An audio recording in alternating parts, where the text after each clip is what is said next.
ప్రయోజనం బట్టి దేవునికి మనం స్థితులు చెల్లిస్తాం. ఈ యొక్క ఆరాధన వినబడవచ్చిన వాక్యం దేవుని నామానికి ప్రసాదించే విధంగా ఉండబడిన గాక. మీరందరూ ప్రార్థన చేస్తూ ఉండాలి. మీ హృదయంతో భాగంలో నుంచి మీరు ప్రార్థన దేవుడికి వినబడిన గాక. ఈ రోజు సాయంకాలం నిన్ను నన్ను రక్షించే దేవుడు పుట్టినాడు.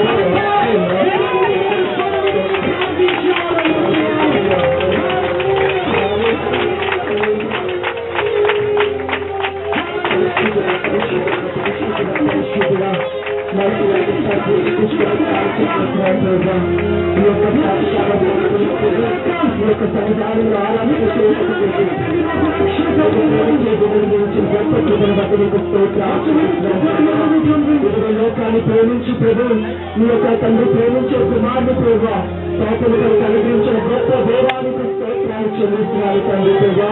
ప్రతి ఒక్క పాపము నుంచి ప్రభా నువ్వు సంపూర్ణమైనటువంటి విడుదల రక్షణ దయచేసినందుకు నీకు స్తోత్రాలు చెల్లిస్తున్నాను తండ్రి. ఈ యొక్క సాయంకాల సమయంలో ప్రభా ఈ యొక్క సన్నిధానంలో క్రిస్మస్ ఆరాధన జరుగుతుండగా ప్రభు ప్రతి ఒక్క ఆత్మతో సత్యముతో ప్రభా నిన్ను ఆరాధన చేయటకు సహాయం దయచేయమని నీకు స్తోత్రాలు చెల్లిస్తున్నాను తండ్రి. పరిశుద్ధాత్మ ప్రభా నిచ్చినది తండ్రి. క్రిస్మస్ అనే దేవుని ఆరాధించుట ప్రభాని వాక్యము చాలా స్పష్టంగా తెలియజేస్తున్నది ప్రభా. ఎవరైతే ఆరాధిస్తున్నారో నన్ను ఆత్మతోను సత్యముతోను పూర్ణ శక్తితోను పూర్ణ వివేకముతో పూర్ణ బలంతోను ఆరాధించాలని వాక్యం కలిగిస్తున్న ప్రభు అతి రీతిలో అందరూ ఆరాధన చేయటం ప్రభా సహాయం దయచేయండి. ఈ యొక్క సన్నిధానం నిలబడి ఆరాధన చేసిన ప్రతి ఒక్క దేవుడు ప్రభు హస్తముతో ప్రభు ఆశీర్వదించమని స్తోత్రాలు చెల్లిస్తున్నాం ప్రభా. వాళ్ళ ఆలోచన ఏమిటో మాకు తెలియదు, వాళ్ళ తలంపు ఏమిటో మాకు తెలియదు ప్రభా. వాళ్ళ గమ్యాన్ని వాళ్ళు చేరుకునేందుకు వారికి సహాయం దయచేయండి. వాళ్ళ ప్రయాణంలో వారు రాకపోకలు ఎందుకు ప్రభా మీ దేవదూతల కంచెను దయచేయమని స్తోత్రాలు చెల్లిస్తున్నందుకు వందనాలు. ఈ యొక్క క్రిస్మస్ వేడుకల ప్రభా నాకు రక్షకుడు తండ్రి పుట్టినాడు సంతోషిస్తుండగా ఈ యొక్క సంతోష భాగ్యం లేక బాధపడుతున్న ప్రతి ఒక్కరికి ప్రభు క్రీస్తు నిజమైన దేవుడైన వాళ్ళందరూ రక్షణ పొందడానికి సహాయం దయచేయమని స్తోత్రాలు చెల్లిస్తున్నారు. ఆరాధన నడిపించిన ప్రభు ప్రాంతాన్ని తండ్రి పాటలు పాడిన తండ్రి ఆరాధన చేసిన ప్రతి ఒక్కరిని ప్రభు ఈ అద్భుతమైనటువంటి ఆశ్చర్యమైన కాలంలో ప్రతి ఒక్కరిని బలపరచమని స్తోత్రాలు చెల్లిస్తూ ఎవరైతే ఒక కూడిక నడిపిస్తున్నారు అనుకుంటాను బలపరచమని స్తోత్రాలు చెల్లిస్తున్నారు. వారి ఆరాధన తండ్రి జీవించి ఆశీర్వదించినారు. కూడి వచ్చిన ప్రతి ఒక్కరిని ఆరాధన చేసిన ప్రతి ఒక్కరిని ప్రభు మీ మహాగాయమైనటువంటి హస్తములకి అప్పగిస్తూ సమస్త మహాగాయని ఒకరిని పొందుతామని త్వరగా క్రీస్తు పరిశుద్ధమైనటువంటి నామములో అడుగు వేడుకొని ఒక ప్రార్థన చేతులను అప్పగిస్తున్నాను తండ్రి. ఇప్పుడు నేను ఒక రాజు అనుకున్నా ఎగ్జాంపుల్ నా దగ్గర ఒకడు వచ్చి సార్ ఒక రాజు ఉన్నాడంటే మీకు తెలుసా అని అడిగితే నాకు తెలుసా ఉంటుంది. ఆ వాక్య భాగం మనం చదువుతూ తెలుస్తుంది హేరోడు ఏమేమి ప్లాన్ చేశారో. మీరు వెళ్ళి అతను దర్శించి తిరిగి నా దగ్గరకు వచ్చి వర్తమానం చెప్పుడి అని హేరోడు రాజు చెప్పినారు. అయితే 3 భాగాలు నేను ఎలా విభజించానంటే 3 కానుకలు అర్పించారు జ్ఞానులు. ఆ 3 కానుకలు జ్ఞానులు ఎందుకు అర్పించారు? జ్ఞానులు బాగా తెలివి గల వాళ్ళు, బాగా నాలెడ్జ్ కలిగిన వాళ్ళు, బాగా విజ్ఞానం కలిగిన వాళ్ళు, దేనినైనా గ్రహించగల సమర్థులు జ్ఞానులు. అందుకు ఆ జ్ఞానులు ఆ 3 కానుకలు ఎందుకు సమర్పించడం ఆలోచించినట్లయితే మొట్టమొదటి బంగారం. బంగారం అంటే వెలకట్టలేని చాలా విలువైన వస్తువు లోకంలో ఏంటి? బంగారం. మన ఇంట్లో బంగారం ఉంటే కనుక మనం చాలా ధనవంతులు అయిపోవడానికి ఏమాత్రం సందేహం లేదు. చెప్పండి బంగారం అందులో బంగారం ఎందుకు జ్ఞానం తెచ్చిచ్చారంటే తను విలువైన ఒక థింగ్, విలువైన ఒక మెటల్ బంగారం. రాజులకి ఆ కాలంలో బంగారం అంటే చాలా ఇష్టం. రాజులకి ఆ కాలంలో బంగారం గిఫ్ట్ ఇవ్వడం అంటే చాలా గొప్ప. ఆ కాలంలో యేసుక్రీస్తు ప్రభు జన్మించగానే జ్ఞానులు తెలుసుకొని వెళ్ళి ఆ బంగారాన్ని తీసుకొని వెళ్ళి ఫస్ట్ జ్ఞాని బంగారం పెట్టగానే దాని అర్థమైందో తెలుసా? ఆ మొదటి జ్ఞాని ఏమనుకున్నాడు? నేను చెప్పబో మాటలు ఏంటంటే తను ఒక రాజు అని చెప్పి తన బంగారం పెట్టింది. హల్లెలూయా. మొట్టమొదటి జ్ఞానం చేసిన పని. కీర్తన 145వ కీర్తన 1వ వాక్యం ఇలా చెప్పినది, రాజువైన నా దేవా నిన్ను గణపరచెదను, నీ నామము నిత్యము నేను సన్నతించెదను. ఆ యొక్క వాక్యాన్ని ఆధారం చేసుకుని మొట్టమొదటి జ్ఞానుడు వెళ్ళి నమస్కరించి ఆ యొక్క బంగారం పెట్టి ఏమని చెప్పాడు? దేవా నిన్ను నేను గణపరుస్తున్నాను, నీవు రాజు అని నాకు అర్థమైంది, ఈ లోకానికి కూడా అర్థం అవ్వాలి అని మొట్టమొదటి జ్ఞానం చేసిన పని.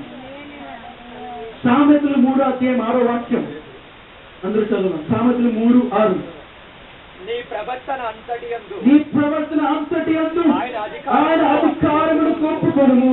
అప్పుడు ఆయన నీ త్రోవలను సరళము చేయునుగాక.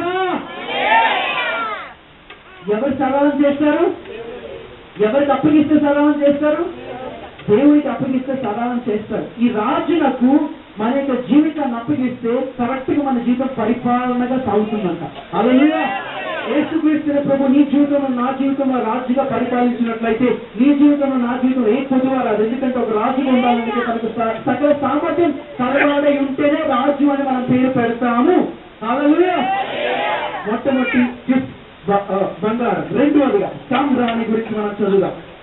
రోమీయులకు రాసిన పత్రిక 9వ అధ్యాయం 5వ వాక్యం. పితరులు వీరి వారు శరీరమును బట్టి క్రీస్తు వీరిలో పుట్టెను. ఈయన సర్వాధికారి అని దేవుడై ఉండి నిరంతరము స్తోత్ర అర్హుడై ఉన్నాడు. సాంబ్రాన్ని ఎందుకు ఇస్తారో తెలుసా? పూజించడానికి సాంబ్రాన్ని ఇస్తారు. రెండో జ్ఞాని మనసులో ఏముంటుందంటే పూజించగలిగే దేవుడు కనుక నేను సాంబ్రాన్ని తీసుకొని వెళ్ళి దేవునికి అర్పిస్తాను అనుకున్నాను. హల్లెలూయా. అతనికి అర్థమైంది ఏమని, పుట్టిన యేసుక్రీస్తు వాళ్ళు పూజింపదగినానికి అర్హుడు. హల్లెలూయా. అందుకని రెండో జ్ఞాని ఆ యొక్క సాంబ్రాన్ని తీసుకొని వెళ్ళి యేసుక్రీస్తు దగ్గర ప్రభు దగ్గర పెట్టి ఈ విధంగా చెప్పాడు. ఏమని? ఈయన సర్వాధికారి అయిన దేవుడై ఉండి నిరంతరము స్తోత్రార్హుడై ఉన్నాడు. హల్లెలూయా. Glory to God. స్తోత్రార్హుడై ఉన్న మన దేవుడు లోకంలో ఎవరు కూడా మృత్యుంజయుడు లేరు, మన దేవుడు తప్ప. హల్లెలూయా. దానికి నీవు నేను సంతోషంతో దగ్గరగా హల్లెలూయా చెప్పాలి కానీ ఇలా సైలెంట్ అయితే ఉండకూడదు. నువ్వు ఎవరు బిడ్డలో తెలుసా? రాజు అయిన బిడ్డలు. రాజు కుమారుడు కుమార్తెలు ఎలా ఉండాలి? దేవుని ఆత్మీయతలో మనం హుందాగా ఉండాలి. దేవుని ఆత్మీయత లోకపరంగా ఉంది. దేవుని ఆత్మీయతలో మనం హుందాగా ఉన్నాం. Because we belong to a king, we belong to a savior, we belong to a man who became God, a God who became man. రెండోది 1 యోహాను 5వ అధ్యాయం 20వ వాక్యం మనం చదివినప్పుడు మనము దేవుని కుమారుడైన యేసుక్రీస్తు నందున్న వారమై సత్యవంతుని యందున్నాము. ఆయనే, అందరూ చెప్పండి, ఆయనే నిజమైన దేవుడును నిత్య జీవముడై ఉన్నాడు. నిజమైన దేవుడు ఎవరు? మీరు నేను కూడా నిజమైన దేవుళ్ళ ఉండాలి అని ఆశ. హల్లెలూయా. యేసయ్య ఎలాగైతే లోకంలో జీవించారో అలాగే మనం కూడా జీవించాలి యేసయ్యకి ఆశ. ఒక చిన్న ఉదాహరణ తీసుకున్నాం. ఈ తల్లిదండ్రులు ఉన్నప్పుడు పిల్లలు ఏమైనా చేస్తే మంచి పని చేస్తే మనం ఆనందపడతాం, వ్యతిరేకంగా చేస్తే మనం బాధపడతాం. మనమందరం యేసుక్రీస్తు ప్రభువుకి పిల్లలుగా ఉన్నాం. మనం మంచి పని చేస్తే దేవుడు ఆనందిస్తాడు, మనం చెడ్డ పనులు కానీ వ్యతిరేకంగా చేస్తే దేవుడు బాధపడతాడు. హల్లెలూయా. మీ హృదయం ఎంత కుమిలిపోతుందో పిల్లలు తప్పు చేసినప్పుడు అదే విధంగా దేవుని యొక్క హృదయం కూడా కుమిలిపోతుంది మీరు తప్పు చేస్తున్నట్టు. దేవుడు నీకు ఇచ్చిన ప్రతి దాంట్లో దేవుడికి కృతజ్ఞతాస్తుతులు అర్పించుకొని తీరాలి. హల్లెలూయా. మూడవదిగా ఏమర్పించారు? గోధుమ అర్పించారు. గోధుమ కాలంలో దేనికి వాడేవారంటే ఔషధం గుణము కలిగిన చెట్టు కింద అది వాడేవారు. గోధుమ తయారు చేసే చెట్టుని ఔషధ గుణాలు చాలా ఉన్నాయి. దీన్ని బట్టి మనం అర్థం చేసుకున్నది ఏంటంటే మూడో జ్ఞాని ఎందుకు ఆ గోధుమను సమర్పించాడు? ఔషధము అంటే స్వస్థతపరచగలిగే శక్తి దానికి ఉంది. మూడో జ్ఞాని ఏం అర్థం చేసుకున్నాడంటే ఈ పుట్టిన యేసుక్రీస్తు, ఈ పుట్టిన బాలుడికి స్వస్థతపరచగలిగే శక్తి దేవుడు ఇచ్చిన్నాడని మూడో జ్ఞాని తెలుసుకున్నాడు. మొట్టమొదటి జ్ఞాని చేసింది బంగారం, రాజ్యం. రెండో చేసింది సామ్రాణి, పూజించగలిగిన దేవుడు. మూడోది చేసింది పోలం, స్వస్థతపరచగలిగిన యేసయ్య. హల్లెలూయా. ఈ మూడు కలిగిన ఆ యొక్క బాలుడు ఈరోజు పుట్టినప్పుడు మనం అందరూ ఎలా ఉంటారు తెలుసా? నాతో పాటు ఉన్న దేవుడు నా చేపట్టి నడిపించగలిగిన దేవుడు, చక్కగా చేయడానికి సమర్థులైన యేసయ్య. హల్లెలూయా. ఈరోజు సాయంకాలం నేను మీకు చెప్పబోతున్న శుభ సందేశం ఏంటంటే దేవుడి యందు విశ్వాసం ఉంచిన వారికి ఏ కొదువ లేదు. దేవుడు నిన్ను విడువడు ఎడబాయడు. మన కుటుంబ స్థితిలో కానీ మనం ఉంటున్న స్థలంలో కానీ అనేకమైన పోరాటాలు ఉండొచ్చు. కానీ దేవుడిని మనం ప్రార్థన చేస్తూ అడుగుతున్నప్పుడు దేవుడు ప్రతి దానికి దేవుడు తన చెవులతో విని నీకు సమాధానం అనుగ్రహింపచేస్తాడు. హల్లెలూయా. క్రిస్మస్ సందర్భంగా నేను చెప్పడానికి ఆశిస్తున్నా. మరొకసారి చెప్తున్నది, ఫైనైట్ ఉన్న మన ప్రజల కోసం, మన మనుషుల కోసం ఇన్ఫైనైట్ లో ఉన్న దేవుడు తనకు చెయ్యి చాపి ఉంచాడు. మనం చెయ్యెత్తి తన చెయ్యి అందుకోవడం ఒకటోది. రెండవది, యేసుక్రీస్తు ప్రభు ఈ లోకంలో జన్మించింది మనందరికీ రక్షణ కోసం.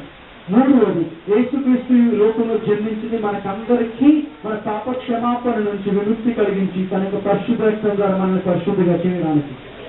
హల్లెలూయా. మనమందరం మన కళ్ళు మూసుకున్న దేవుని సన్నిధానంలో ప్రార్థన చేసి ఈ యొక్క వాక్య ప్రసంగాన్ని ముగిద్దాం. మహోన్నతమైన దేవానికి స్తుతులు స్తోత్రాలు తెలియజేస్తున్నా.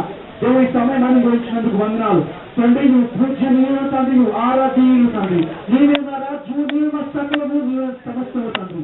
రాజ్యులకు రాజ్యులను వేస్తుగా, ప్రభువులకు ప్రభువులను వేస్తుగా. ఈ రోజు ఎలాగైతే పశువుల పాత్రలో జన్మించినారో అదే రీతిగా మన హృదయంలో మరి ఒకసారి తిరిగి జన్మించడానికి మనం దేవుని వేడుకొని 2017 సంవత్సరంలో ఇంకా అత్యధికమైన ఆత్మ అభిషేకంతో ముందు నడవడానికి, ఇంకా పరిశుద్ధాత్మల శక్తితో నింపబడడానికి మన ప్రార్థన చేస్తూ ముందుకు వెళ్దాం. యేసు నామములో ప్రార్థన దీవించబడుగాక.